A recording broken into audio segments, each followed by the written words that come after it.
तुम कितना दुनिया को धोखा दोगे, तुम कितना दुनिया को धोखा दोगे। आईना देख लिया तो अपनी सच्चाई कहां छिपाओगे। आदरणीय खड़गे जी की उम्र देखते हुए वो बैठ करके भी नारे बोल सकते हैं तो अच्छा होगा, ताकि उनको कष्ट न हो। आज संसद के बजट सत्र में राजनीति का पहरा बेहद गर्म रहा, लेकिन सबसे बड़ी चर्चा का केंद्र थे प्रधानमंत्री नरेंद्र मोदी, जिनका भाषण कल लोकसभा में नारेबाजी के कारण नहीं हो पाया।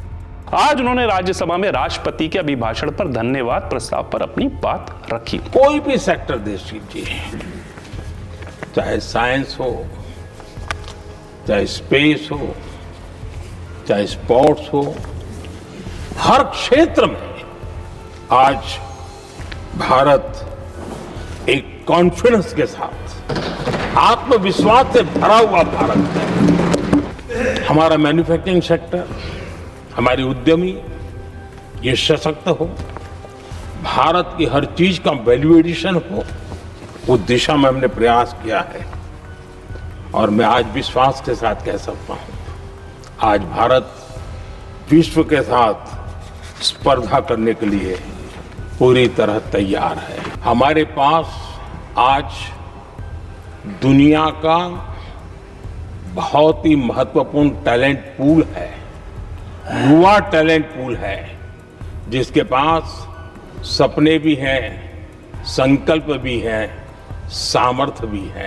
दुनिया के महत्वपूर्ण 9 बड़े देशों के साथ 9 बड़े हमारे ट्रेड डील हुए हैं, और उसमें मदर ऑफ ऑल डील एक साथ 27 देशों के साथ, यूरोपियन यूनियन के साथ। और जहां तक कांग्रेस पार्टी का सवाल है, मैं साफ साफ कहना चाहता हूं, और मेरे शब्दों पे भरोसा नहीं तो मैं देश को, लोगों को कहूं कुछ मत करो, सिर्फ लाल किले से कांग्रेस के प्रधानमंत्रियों के जो भाषण है, सिर्फ उन भाषणों का एनालिसिस कर लो, आपको साफ साफ लगेगा कि न उनके पास कोई सोच थी, न उनके पास कोई विजन था, और न ही कोई इच्छा शक्ति थी। आज डील की चर्चा होती है तो गौरव से कहते हैं, तब डील की चर्चा होती थी तो बॉफोर्स डील याद आता था। ये डील होते थे। दुनिया का समृद्ध से समृद्ध देश भी अपने यहां गैर कानूनी नागरिकों को बाहर निकाल रहा है। हमारे देश में घुसपैठियों को बचाने के लिए अदालतों को तक पर प्रेशर पैदा किया जा रहा है। मेरे देश का नौजवान कैसे ऐसे लोगों को माफ करेगा जो घुसपैठियों की वकालत करने के लिए ताकत लगा रहे हैं। आदरणीय खड़गे जी की उम्र देखते हुए वो बैठ करके भी नारे बोल सकते हैं तो अच्छा होगा, ताकि उनको कष्ट न हो। पीछे नौजवान बहुत लोग हैं, तो खड़गे जी को आप बैठते भी When you are speaking, they are listening. You are नारे listening. बोलने की अनुमति दे दीजिए। प्रधानमंत्री ने राज्यसभा में कहा कि भारत तेज गति से आगे बढ़ रहा है। उन्होंने बताया कि पिछले साल विकास के क्षेत्र में देश ने अभूतपूर्व प्रगति की है और भारत की विकास दर दुनिया में सबसे आगे। मोदी ने समाज के हर वर्ग, गरीब, मध्यम वर्ग, गांव और शहर के नागरिकों के जीवन में बदलाव का उल्लेख किया।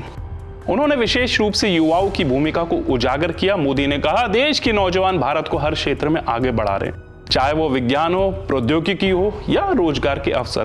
प्रधानमंत्री ने जोर देकर कहा कि भारत चुनौतियों का समाधान करने वाला राष्ट्र बन चुका है। सदन में विपक्ष ने नारेबाजी की, लेकिन राज्यसभा अध्यक्ष की व्यवस्था के तहत पीएम मोदी ने शांतिपूर्ण और सुव्यवस्थित तरीके से भाषण दिया। मोदी ने कहा कि राष्ट्रपति के अभिभाषण में जो विषय उठाए गए वे देश के लिए मार्गदर्शक है और हर नीति, हर कदम जनहित और विकास केंद्रित है। प्रधानमंत्री ने यह भी स्पष्ट किया कि भारत ने वैश्विक स्तर पर अहम कदम उठाए हैं, व्यापारिक समझौते, तकनीकी विकास और वैश्विक सहयोग में नई ऊंचाइयां हासिल की। दर्शकों, ये भाषण सिर्फ आंकड़ों का प्रदर्शन नहीं बल्कि देश को सही दिशा में तेजी से आगे बढ़ाने का रोड मैप है। आज संसद में मोदी ने स्पष्ट कर दिया, भारत विकास की राह पर अग्रसर है और हर नागरिक इसकी ताकत है। क्या आप मानते हैं कि प्रधानमंत्री की नीतियां देश को सही दिशा में ले जा रही हैं? कमेंट करें, शेयर करें और अपनी राय बताएं। जय हिंद।